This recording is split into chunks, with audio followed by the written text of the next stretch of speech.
So this is going to be kind of a fun experiment.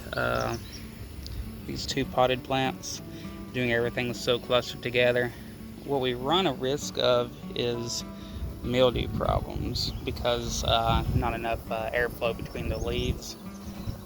However, I feel like that's more something that happens on the ground when water's bouncing up from the dirt and you're so close to where the moisture is getting pulled out from. This is a little bit different because we have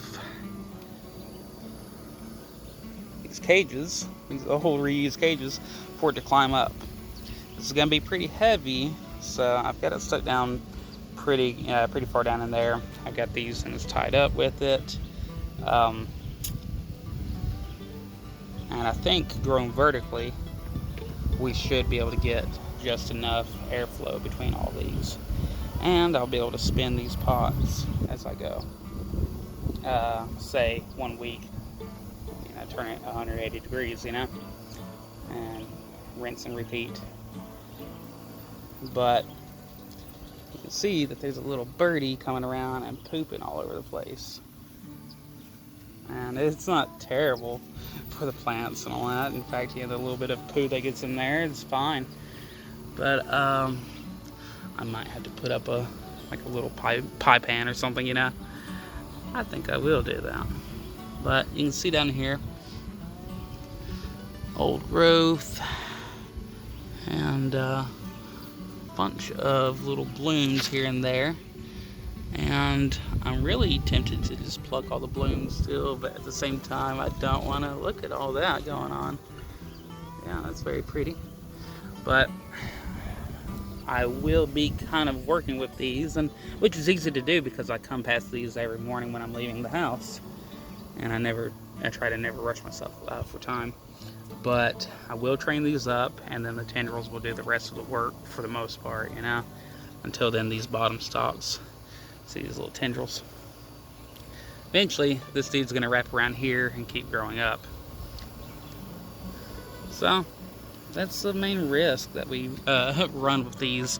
It can get pretty heavy, and you will need to add in soil because over time these things have eaten the levels of soil, whatever hasn't washed out. And also, like I told you before, this is hugel growth, so there are sticks in here breaking down, and there will be even more breakdown as I keep on adding worms to this soil to keep on doing a great job and refreshing the dirt and breaking down all the stuff that's been in there over time. Safe stuff like coffee grounds and egg shell I can break in there. I can put in there because it's not a hot fertilizer. So, and that'll be extra food for our worms. They love all that stuff, especially the coffee grounds. So I am kind of favoring one over the other as far as fertilizing. And now that I do have worms in here and am going to be adding more worms, I think I might fertilize both. Both are doing well. This one seems to be they're both doing about the same. That one's doing just slightly better. It's the one that got 40 more minutes a day worth of sun. And just remember, do what I did, make sure to, well, don't do what I did. When I first got these things going, I didn't drill holes in the bottom. So I had to do it after these things were filled full of sticks and dirt. That was stupid. Definitely drill your holes, especially you can do it on the sides too, just to make sure nothing's clogged up. If it's all clogged up at the bottom, then it will be able to come out the sides. Anyways, say goodbye, pretties.